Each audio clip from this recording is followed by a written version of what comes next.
Ahmed Bejlou, le directeur général de l'agence Atelier Vita, qui est l'agence organisatrice du Salon Morocco Medica Expo. Comme vous l'avez vu, on vit aujourd'hui la 23e édition de ce salon.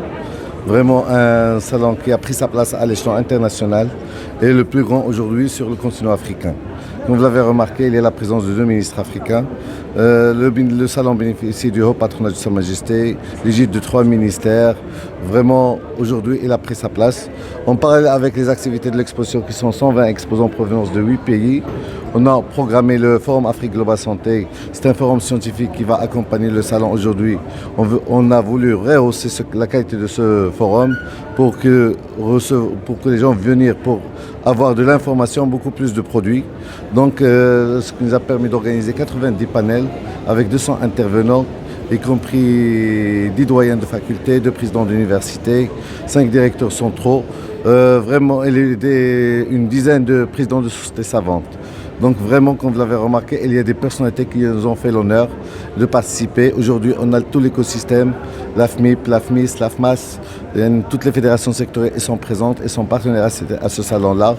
Donc aujourd'hui, tout l'écosystème est présent et nous tenons à remercier tous les ministères qui nous ont donné leur égide et leur accompagnement pour la réussite de cette 23e édition qui sera tenue du 23 au 26 mai au parc d'exposition Mohamed VI à El Jadida.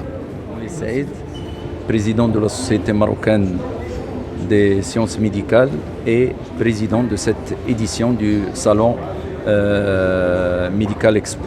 Cette année, cette édition a connu plus de 9000 inscrits.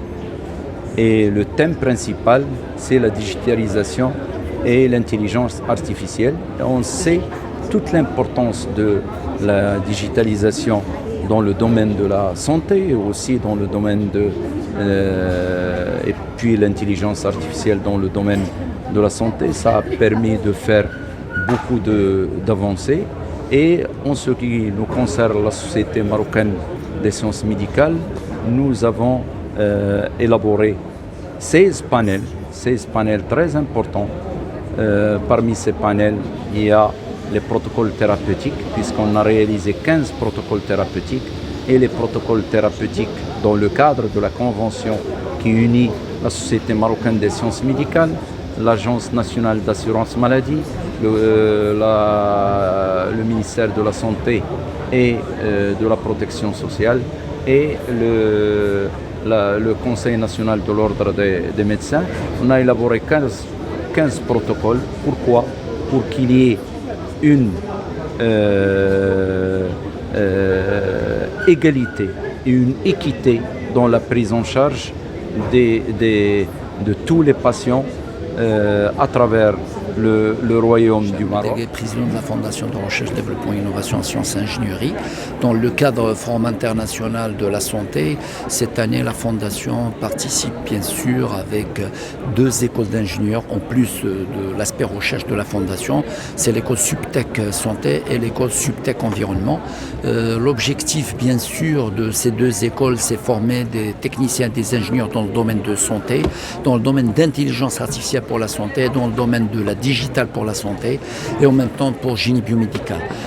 Comme j'ai dit, ces écoles-là sont jeunes, mais avec bien sûr la force de démarrage qu'on a fait à cause des bourses qu'on a fournies jusqu'à 92% des bourses qu'on a fournies la première année. On est arrivé à 388 étudiants la première année dans les différentes filières qu'on a proposées, qu'on a accréditées et reconnues maintenant par l'État.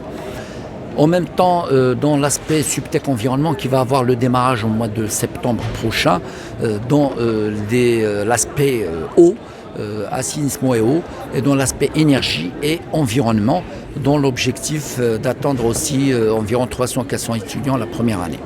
Au niveau recherche, on a présenté dans ce forum des grands projets d'innovation avec des brevets validés et des projets industrialisés dans quelques mois, dans lesquels on a réalisé jusqu'à aujourd'hui des prototypes avec bien sûr un débitmètre pour la détection niveau de prostate chez l'homme et en même temps un bracelet, smart bracelet, et puis en même temps un projet sur bien sûr la détection de diabète chez l'homme d'une manière non invasive. Et puis l'objectif dans ces projets, c'est travailler avec des industriels, réaliser des brevets et puis à passer à l'industrialisation.